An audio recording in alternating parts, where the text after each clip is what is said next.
Hello friend, सत श्री अकाल।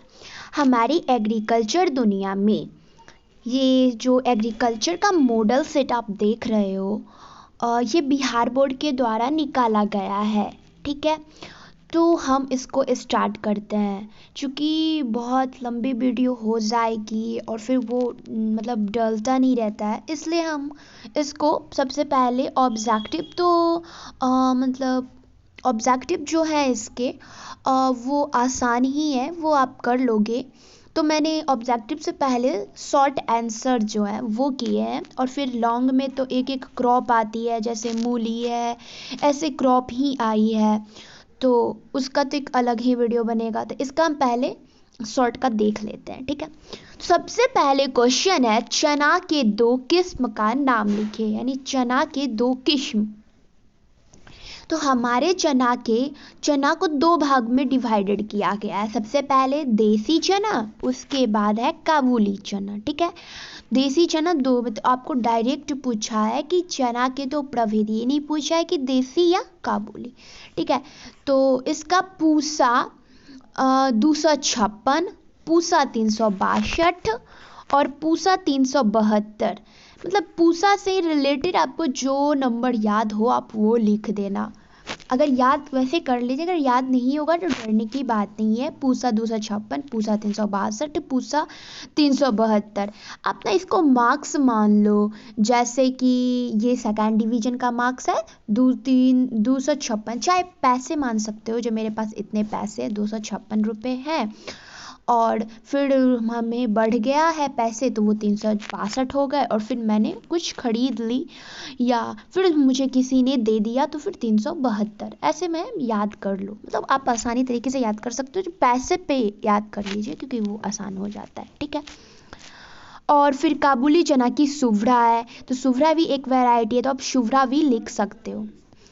अब है बोरो धान के दो किस्म के नाम लिखे। यानी बोरो धान, ये बोरो धान जो होती है वो बोरो धान की बुआई ना सितंबर नवंबर दिसंबर में किया जाता है। यानी कि ये रबी, जब हमारी गेहूं की बुआई होती है, सोइंग टाइम होती है गेहूं की, तब बोरो धान की भी बुआई होती है। और ये रबी में भी, मतलब रबी की एक क्रॉप है। ठीक है, इसलिए बोरो धान की अगर बुआई पूछे तो आप लिख सकते हो कि बोरो धान की बुआई नवंबर दिसंबर में होती है। यानी जब गेहूं की खेती होती है तब हमारी बोरो धान की भी खेती होती है। तो इसके हमारे वैरायटी पूछ रहे हैं, तो बोरो धान की वैरायटी यहाँ पे 3 ही दे रखा है, गौतम, प्रभात, रिछाड़िया। रिछाड़िया, प्रभात तो अब पेपर आते हैं, प्रभात खबर, और गौतम तो गौतम बुद्ध, और रिछाड़िया तो रिछाड़िया रिछाड़िया रिझालिया। ठीक है, देखो गौतम बुद्ध ना सुबह सुबह यानी प्रभात में उठते थे ना, तो उन मतलब ये इन्वायरमेंट जो ये प्राकृतिक जो था ना, ये प्राकृतिक यानी नेचर, वो उनको रिझाता था। तो रिझाना से यहाँ पे हो जाएगा रिछालिया। देखो गौतम बुद्ध थे। ठीक है, वो सुबह सुबह उठते थे, यानी मॉर्निंग में उठते थे। तो इन्वायरमेंट जो था ना, यानी नेचर, वो उनको रिझाता था, तो रिझाना से हो गया रिछालिया। हो गए हमारे ना मतलब गौतम, प्रभात, रिछालिया। अब है गेहूं में सक्रिय पत्ती वाले खरपतवार का नियंत्रण क्या है। सक्रिय वाले, चौड़ी नहीं पूछ रहे, सक्रिय। ये गेहूं की ना बहुत सारे खरपतवार है, अब हमको तो पूछ रहा है कि सक्रिय वाले। ठीक है, और ये एक होता है गुल्ली डंडा। गुल्ली डंडा खरपतवार है, किसकी होती है, गेहूं की होती है, ये है इसमें। ठीक है, सक्रिय पत्ती वाले खरपतवार। तो बुआई से 20 से 25 दिन बाद आइसोप्यूटेरॉन 50 किग्रा सक्रिय तत्व 600 से 700 लीटर पानी में घोलकर प्रति हेक्टेयर की दर से, यानी आइसोप्यूटेरॉन जो होता है ना, उसको कितना 50 600 से 500 लीटर पानी में घोल के हमें कब से 20 से 25 दिन बाद, यानी बुआई के बाद हमें उसका यूज करना है। किसका, आइसोप्यूटेरॉन का। 25 से 30 दिन बाद बुआई के आइसोप्यूटेरॉन 50 डब्ल्यू हाँ, डब्लू का 600 से 700 लीटर पानी में मिला करके यूज़ करना है। तो चना के 2 किस्म हो गए हमारे, बोड़ो धान भी हो गए। ठीक है, अब है गौतम था, वो प्रभात में मॉर्निंग में उठते थे और रिछाल यानी रिझाता था। शकरी पत्ते आइसोपेट्रोन। अब है 2 चारे वाले फसल के नाम। चारे वाले में तो आपको पता ही है, हमारी गाय भैंस क्या खाती है, वर्षीम खाती है ना। यहाँ पे चारे वाले फसलें यानी फॉरेस्ट क्रॉप, इसके अंतर्गत आने वाली फसल को केवल चारे के प्राप्त करने के लिए उगाए जाते हैं। इनका प्रयोग हरे तथा सूखे में यानी सूखा करके जो बनाया जाता है तो साइलेज कहा जाता है। साइलेज आप पढ़े होंगे। इस वर्ग में बाजरा का भी हम अन्न में तो यूज ही करते हैं, पर चारे में भी होती है। बाजरा, कुल्थी, ग्वार, मक्का की तो होती ही है हमारे बिहार में खासकर। बरसीम तो मुख्यतः है। नेपियर बहुवर्षीय होता है। जौ, लोबिया और सेजी, नेपियर घास, गिनी घास। ठीक है, तो कौन कौन से हैं? मक्का है, बरसीम है, ग्वार है, कुल्थी है, बाजरा है, गिन्नी घास है, नेपियर घास है, सेजी है, लोबिया है, जौ है, जय, नेपियर। इतने सारे हैं, 2 ही लिखने हैं। कुछ भी लिख देना, कुछ नहीं, इसी में से लिखना है।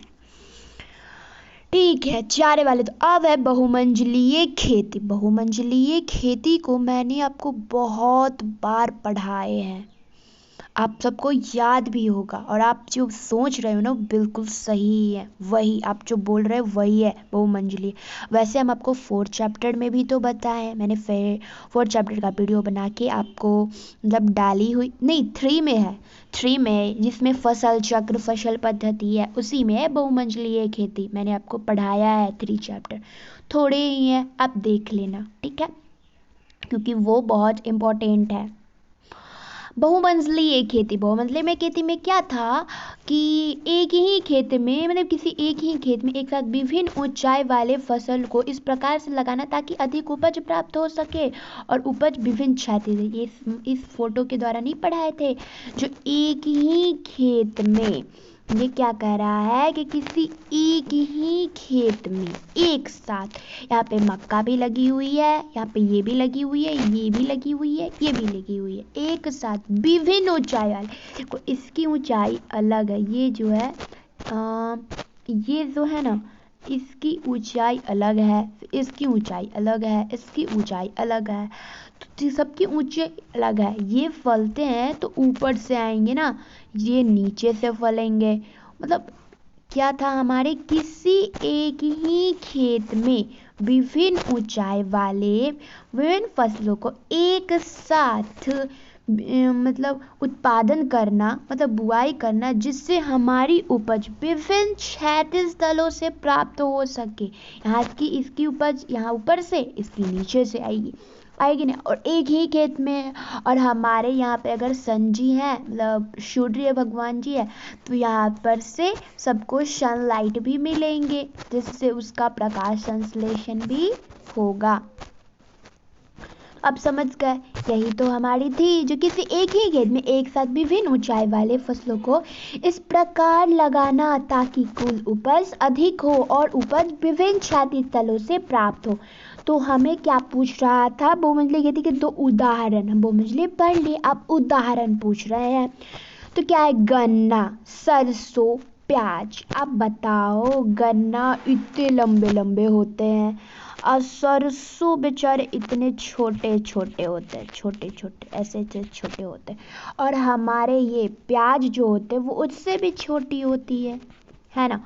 तो यहाँ पे अगर सन है, ठीक है, और सन है तो इसको भी प्रकाश संश्लेषण मतलब प्रकाश मिलता है, इसको भी और इसको भी।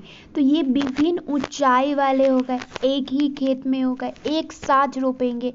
ठीक है, तो हो गया गन्ना बड़ा है, उससे छोटा सरसों है, फिर प्याज है, फिर गन्ना है, मूली है, मूली तो नीचे से आएंगे, उपज आएगी ना। धनिया है, राजमा, गन्ना ऊपर से और मूली नीचे से। गन्ना, मूंग हो गया, भिंडी, फिर अरहर, बहुत बड़े पौधे होते हैं, मैंने अरहर की क्रॉप भी डाली, आप देख लेना। मूंगफली तो नीचे में फलते हैं। तो हो गया ना, दोनों की ऊंचाई अलग अलग है, उपज भी विभिन्न तलों से, और एक ही खेत में हम मतलब उगते हैं। खेती तो हो गई। अब है फसल चक्र। फसल चक्र भी हमने आपको 3rd चैप्टर में पढ़ाया था। मैंने कहा था ना कि इम्पोर्टेंट, पढ़ लीजिए, आपने पढ़ा भी है तो आपको पता ही होगा। किसी एक ही खेत में किसी नियत अवधि के लिए, यानी कुछ ही समय के लिए, नियत मतलब समय सीमा होनी चाहिए, नहीं कि जब मन करे तब, विभिन्न फसलों को इस उद्देश्य से फेर बदल करके लगाना ताकि भूमि की उर्वरकता अक्षुण्ण रहे और उपज में कोई महत्वपूर्ण कमी नहीं आए। देखो, फसल चक्र हुआ, मानिए ये हमारी फील्ड हो गई, यानी कि खेत हो गए। यहाँ पे अगर हम दाल की क्रॉप लगाएंगे तो वो वातावरण से नाइट्रोजन का क्या करेंगे, मिट्टी में राइजोबियम जो होते हैं वो स्थिरीकरण करेंगे। ठीक है, तो दलहनी पौधे के मतलब बुआई करने से हमारे मिट्टी में क्या होता है, नाइट्रोजन आ जाता है। और जब हम गेहूँ या धान या अन्य क्रॉप लगाते हैं तो वो तो वैसा नहीं करते, तो उसको हम लगाएंगे तो हमारे वो जो नाइट्रोजन होता है उसका यूज़ करते हैं। फिर दलहनी लगाएंगे, फिर नाइट्रोजन आ जाएगा, फिर अन्य पौधे लगाएंगे तो फिर वो उसका यूज़ कर लेंगे। ठीक है, तो वही है जो किसी एक ही खेत में किसी नियत अवधि के लिए विभिन्न फसल की बीजों को इस प्रकार फेर बदल करके लगाना ताकि उर्वरकता हमारी अक्षुण्ण बनी रहे, यानी उर्वरकता मिट्टी की है जो बनी ही रहे और उपज में कोई महत्वपूर्ण कमी भी नहीं आए, जबकि हमारी बढ़ोतरी हो जाएगी ना। और इसके हमारे एग्जाम्पल है, देखो सबसे पहले धान करेंगे, फिर चना करेंगे। धान किए, चना नाइट्रोजन, दलहनी है नाइट्रोजन, और हर में भी नाइट्रोजन राइजोबियम पाया जाता है तो नाइट्रोजन का स्थिरीकरण करेगा ना। फिर ज्वार हुआ, अरहर हो गया। फिर देखो सब में एक ना एक दलहनी क्रॉप है ही, क्योंकि दलहनी क्रॉप के जड़ों में जो गांठ होती है ना उसमें राइजोबियम पाया जाता है जो वायुमंडल से नाइट्रोजन का स्थिरीकरण हमारे सॉइल में यानी मिट्टी में कर देते हैं। तो हमारे मिट्टी में नाइट्रोजन आ जाता है जिससे हमारी मिट्टी की उर्वरकता शक्ति बढ़ जाती है तो हमारी उत्पादक बढ़ जाएगी तो हमारे किसानों से बेच करके आर्थिक पैसे कमाएंगे ना। इसलिए फसल चक्र होता है इम्पोर्टेंट, पर हमारे यहाँ नहीं होता। एक ही फसल को बार बार किया जाता है, ये सब नहीं किया जाता। अब है फसल अवशेष के, ठीक है, धान की क्रांति अवस्था को लिखो। धान की क्रांति अवस्था को हम आपको 4 चैप्टर में पढ़ा चुके थे, याद है ना, क्रांति अवस्था, जिसमें हम आपको पिक्चर भी दिखाए थे, गेहूं की भी बताए थे, बहुत सारे क्रॉप की बताए थे। याद ही है, देखा होगा तो याद ही होगा, नहीं देखा होगा तो देख लीजिए जाके। ठीक है, ये ऐसे ही था ना वहाँ पे। तो धान की क्रांति अवस्था है बालियों के निर्माण का प्रारंभ एवं पुष्पन। धान की वैसे क्रिटिकल स्टेज 3 ही होती है। क्रिटिकल स्टेज क्रांति अवस्था वैसी अवस्था को कहा जाता है जिसमें अगर मृदा को नमी ना दिया जाए ना, यानी इरिगेशन यानी सिंचाई ना की जाए तो उसकी उत्पादकता में कमी आ जाती है। ये हमारे राइस है जो बालियाँ निकल चुकी है। ठीक है, तो पहला होता है बूटिंग स्टेज, इसमें यानी पहली स्टेज ये होती है। ठीक है, दूसरी पैनिकल यानी इसकी पैनिकल निकलने के समय में, तीसरी होती है फ्लावरिंग यानी पुष्पन जब होता है तब। ठीक है, हमारा कंप्लीट हो गया 3 है ना। फिर से बूटिंग स्टेज, पैनिकल स्टेज, फिर ये फ्लावरिंग स्टेज, बहुत इंपॉर्टेंट होते हैं ये क्रिटिकल स्टेज। पता है हमारे में अभी भी हमको पढ़ना पड़ रहा है पर मैं भूल ही जाती हूँ, 20 पढ़ी, याद कर लेंगे।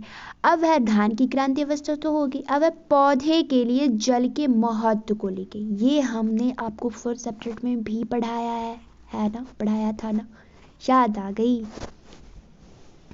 ठीक है, अब है जल ही, पौधे के शरीर का लगभग 70% भाग जल होता है, ये तो हमारे बॉडी में भी होता है। ठीक है, अब है प्रारंभ में जल की आवश्यकता बीज को फुलाकर के बीज को बाहरी आवरण को कमजोर बनाना विकसित। देखो फर्स्ट होता है कि पौधे जो होता है उसकी शरीर में 70% जल होती है। दूसरा है मतलब बीज जल जो होता है, वाटर जो होता है, वो हमारे सीड को फुला देता है, जिससे उसकी ऊपरी जो आवरण होती है उसको मुलायम कर देता है, जिससे हमारा अंकुर जो होता है वो बाहर निकल जाता है। तब तो उसकी वो फिर पत्ती निकलते हैं।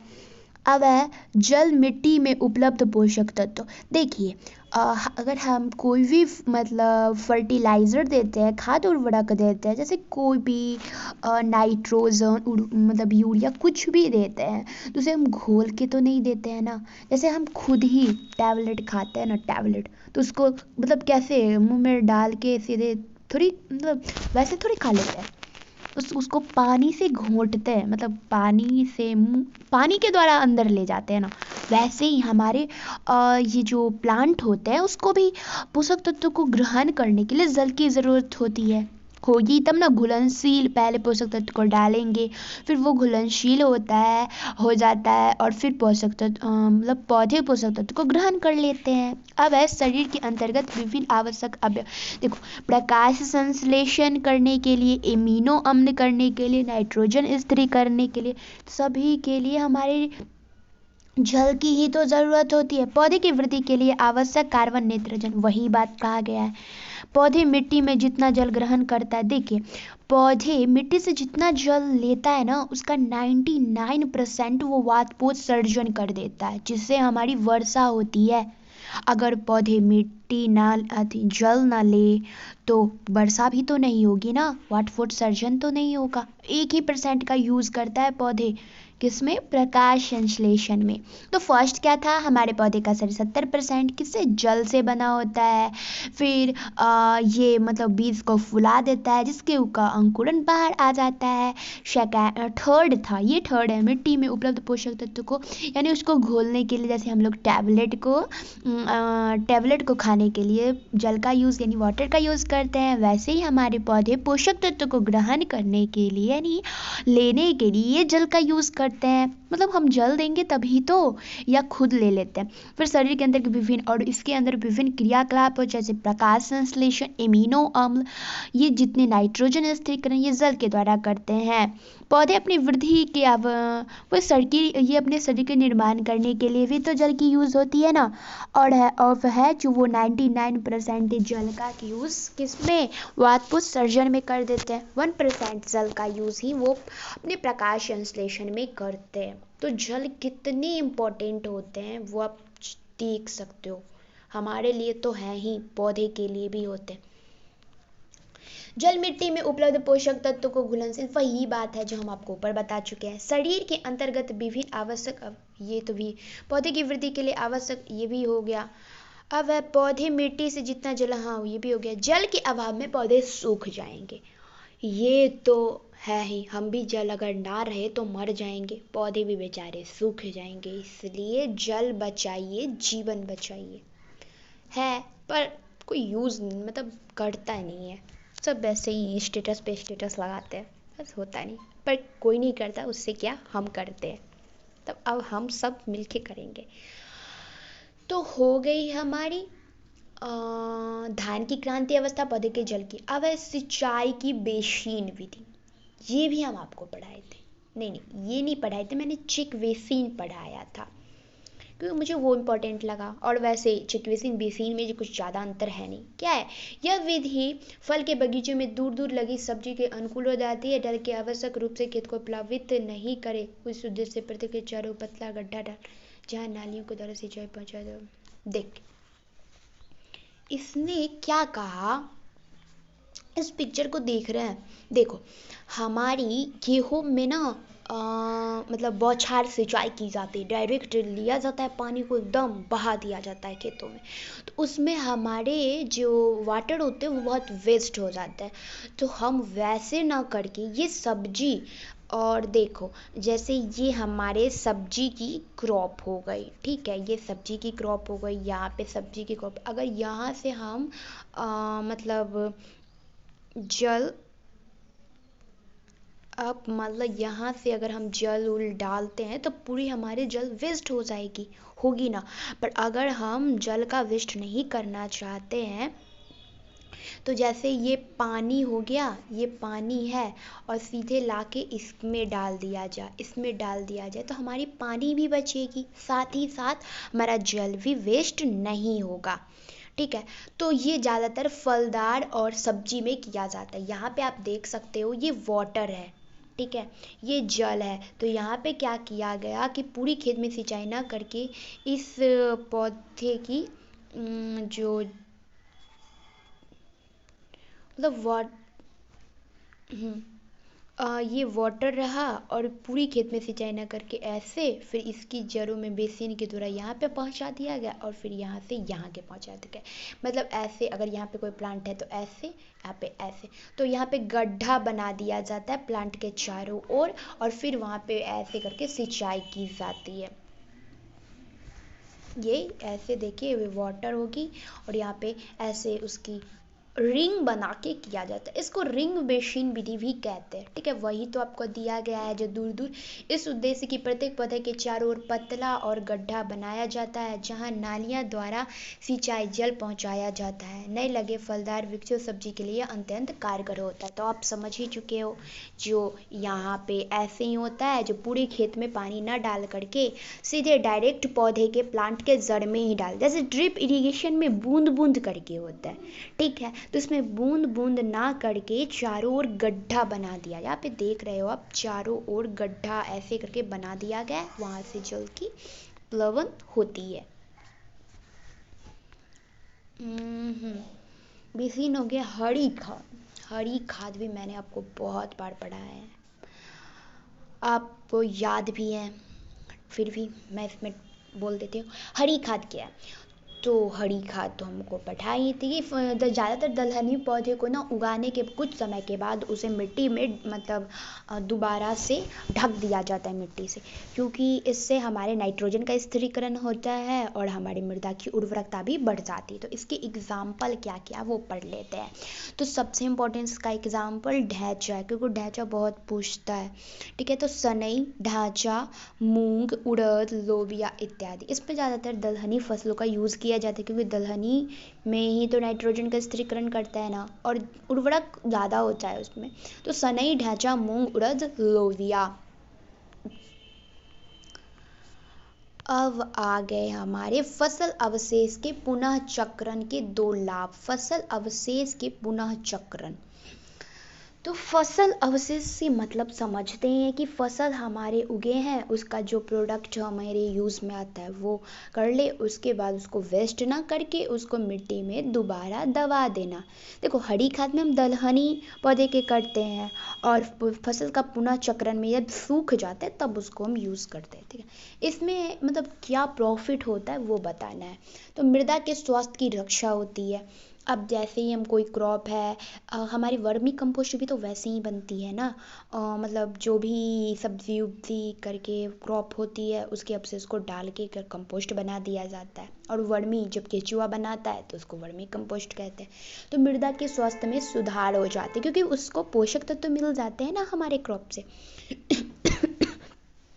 संतुलित पोषक तत्व वाला उत्पादित करता है और पोषक तत्व तो मिल जाता है मृदा में।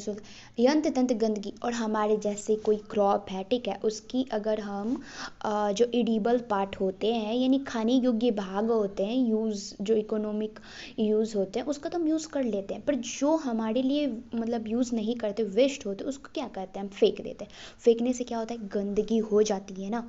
तो अगर हम उसका पुनः चक्रण करेंगे तो गंदगी भी नहीं होगी। अब है वातावरण में प्रदूषण को कम करना। जैसे कि देखिए, पंजाब में किसान सब क्या करते थे, धान की क्रॉप जो होती थी ना, उसके ग्रेन को तो निकाल लेते थे, बाद में जो उसकी बचती थी ना डंठल यानी बोटेनिकल पार्ट यानी वनस्पतिक पार्ट, तो उसको वो जला दिया करते थे। तो धान के खेत में से ना मीथेन गैस निकलता है बहुत ज़्यादा मात्रा में, तो वो जलाते थे, जिससे हमारे मीथेन गैस बहुत ज़्यादा निकलता था और वो वायुमंडल को बहुत प्रदूषित करता था। इसीलिए किसान ने भी रोक लगाया था, पर किसान क्या करे, उसको जलाए नहीं तो क्या, पुनः चक्रण है, पर पुनः चक्रण में भी तो उन्हें बहुत सारे खर्च लगेंगे ना। जैसे जलाने के लिए तो सिर्फ एक सलाई की ज़रूरत होती है, माचिस की, और पुनः चक्रण में फिर ट्रैक्टर के द्वारा उसको करना, तो उसका एक्स्ट्रा खर्च आ जाता है जो हमारे गवर्नमेंट तो किसान को नहीं देते हैं ना। तो वही है, वातावरण प्रदूषित कम होता है अगर हम पुनर्चक्रण कर देते हैं तो। मनुष्य एवं जानवर के स्वास्थ्य की रक्षा होती है।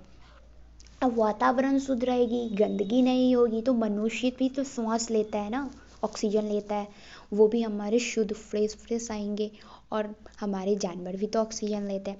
आर्थिक स्थिति में सुधार लाता है। अब हमारी अगर हम पुनः चक्रण करते हैं फसल का, तो हमारी मिट्टी की उर्वरकता शक्ति बढ़ जाती है, उर्वरक शक्ति बढ़ेगी तो हमारी प्रोडक्शन यानी कि हमारी उत्पादकता बढ़ेगी, उत्पादकता बढ़ेगी तो आर्थिक स्थिति में तो सुधार आएगा ही ना। तो हो गया, फिर से पढ़ते हैं। मृदा के स्वास्थ्य में रक्षा करता है, संतुलित पोषक तत्वों के उत्पाद उत्पादित करता है, यंत्र तंत्र गंदगी नहीं फैलती है, वातावरण में प्रदूषित कम होता है, मनुष्य जानवर को शुद्ध हवा मिलता है, आर्थिक स्थिति में सुधार लाता है। इतना ही तो था, ये तो आप मन से भी लिख सकते थे, लिख सकते हो, थे नहीं हो, इतने तो आप लोग हैं ही एकदम बिल्ड। और फिर क्या है, मिडो ऑर्चिड।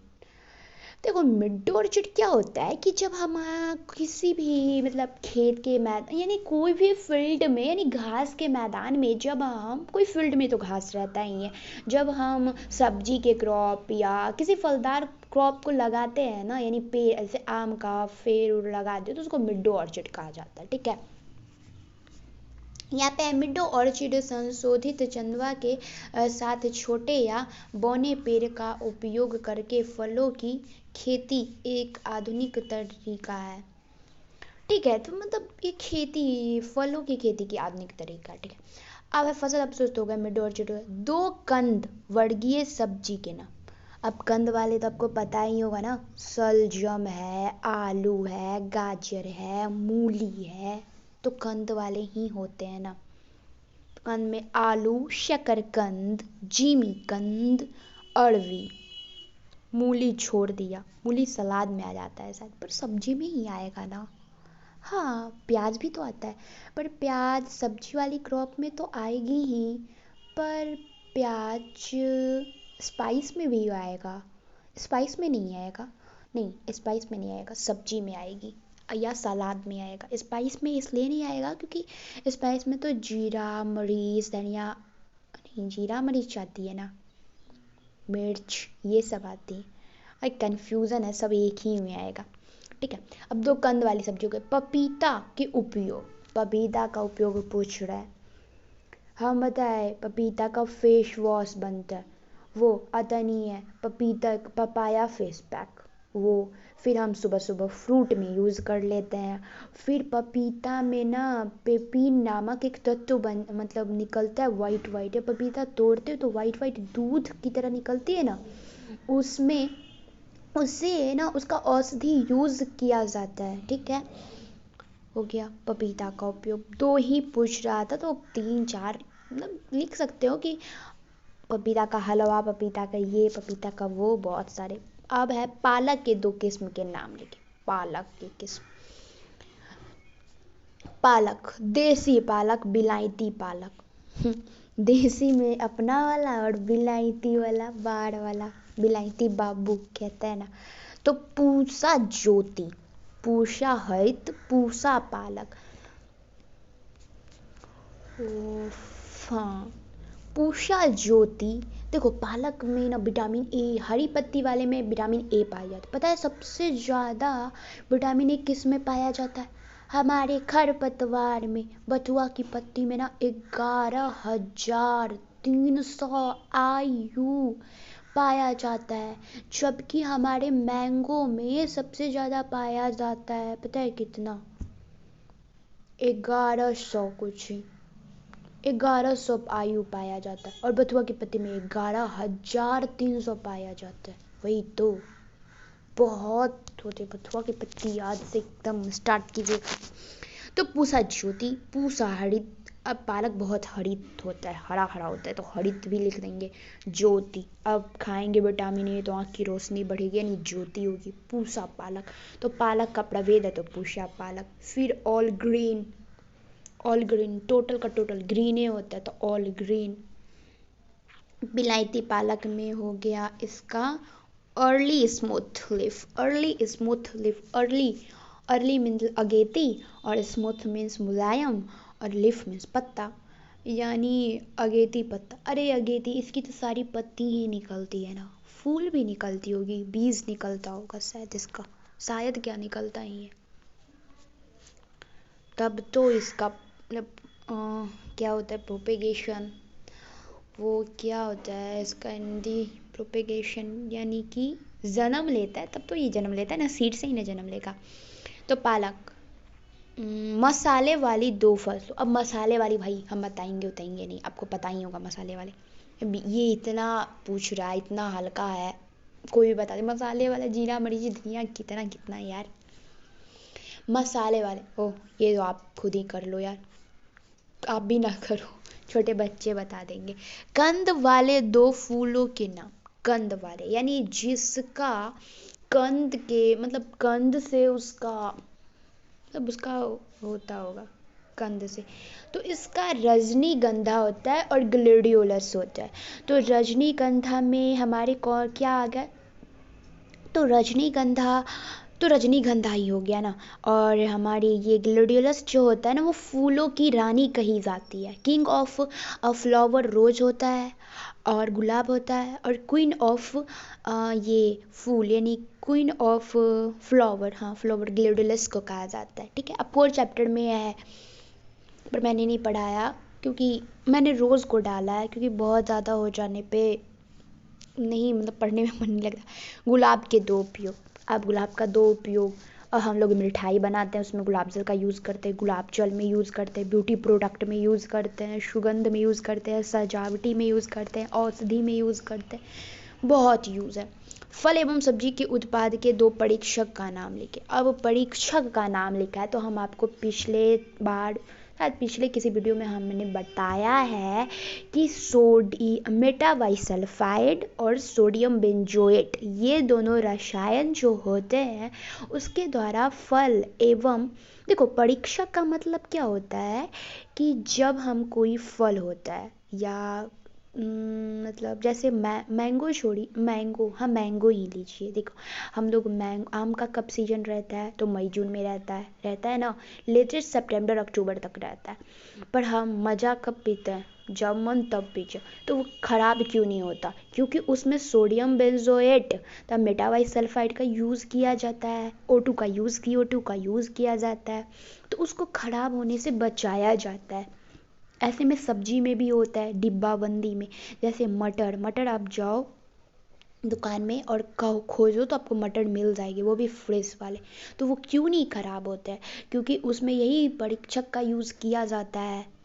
ठीक है, पौष्टिकरण करण की। फिर मिल्क, पता है अभी अमूल ने एक मिल्क निकाला था, वो 6 महीने तक दूध खराब नहीं हो सकती थी। 6 महीने तक दूध मतलब खराब ही नहीं होगी वो, पैकेट में रखे हुए, मतलब एक पैकेट को लिए उसको 6 महीने तक रखे और 6 महीने के बाद मैंने उसको उबाला यानी गर्म किया तो वो ठीक ही रहेंगे। तो वो क्यों, मतलब ऐसा उसमें क्यों है, तो उसमें ऐसे ही परीक्षक का यूज़ किया जाता है। प्रसार सामग्री के 2 नाम लिखिए। अब प्रसार सामग्री यानी एक्सटेंशन, मैंने बताया था ना कि मैं एक्सटेंशन पढ़ रही हूँ, तो एक्सटेंट है। अब देखिए प्रसार सामग्री के 2 नाम लिखे। न्यूज पेपर, न्यूज पेपर से कितना हमारा प्रसार, न्यूज़ में पढ़े हमें मतलब प्रचार होता रहता है। उसके बाद अभी तो सोशल मीडिया, आप व्हाट्सएप ले लो, फेसबुक ले लो, यूट्यूब ले लो, कुछ भी ले लो, इंस्टाग्राम ले लो, सब तो ये इसी के है ना, प्रसार के ही होते हैं ना, सब हमारे बांटते रहते हैं, मतलब न्यूज़ डालते रहते हैं। रेडियो, पहले थे रेडियो, अब रेडियो का तो अता पता ही नहीं है। टीवी है, रेडियो है, तो सोशल मीडिया बोली ना आपका टोटल आ जाएगा। ठीक है, तो ये तो हमारे हो गए कंप्लीट। तो कंप्लीट हो गए, तो शॉर्ट मैंने डाला है और लॉन्ग में ना क्रॉप ही डाल रखी है। और हाँ, सारा के सारे ज़्यादातर उसमें क्रॉप ही है, तो क्रॉप के लिए एक अलग मतलब वीडियो बनाने होंगे, तो मैं शॉर्ट में ही बता दूँगी, क्योंकि क्रॉप में शायद आप लोग को मज़ा नहीं आता। वैसे कोई बात नहीं। और इसके ऑब्जेक्टिव बहुत ही आसान है, वो भी मैं लाऊंगी। और पिछले वीडियो में मैं जो मॉडल सेट 2022 करके ऐसे डाली हूँ, वो मैंने वो जो क्वेश्चन होते हैं ना, तो उसको जो इम्पोर्टेंट क्वेश्चन है वो मैं डाली हूँ। तो ये तो बिहार बोर्ड के द्वारा निकाला गया है, पर जो इम्पोर्टेंट क्वेश्चन मुझे लगेंगे वो मैं डालूंगी, ठीक है। एंड अब तो जानते हो आगे मैं क्या बोलने वाली हूँ। थैंक यू मुझे सपोर्ट करने के लिए एंड मेरे वीडियो को देखने के लिए, एंड बेस्ट ऑफ लक। आपके पास टाइम बहुत कम है, आप और सब्जेक्ट का तो पढ़ो, केमिस्ट्री प्लीज़ सब पढ़ो, बहुत पढ़िए केमिस्ट्री, क्योंकि केमिस्ट्री पे बहुत कम मार्क्स आते हैं। मेरे आए थे इसलिए मैं बोल रही हूँ। और एग्रीकल्चर में तो आप, मैं तो ज़्यादा डाल ही नहीं हूँ, पर अगर थोड़ा भी पढ़ते हो ना आप एग्रीकल्चर, तो आपको बहुत अच्छे मार्क्स मिल जाते हैं। और बीच में मैं वीडियो नहीं डाल रही थी क्योंकि मेरी फ़ोन रिचार्ज नहीं थी, इसलिए। ठीक है।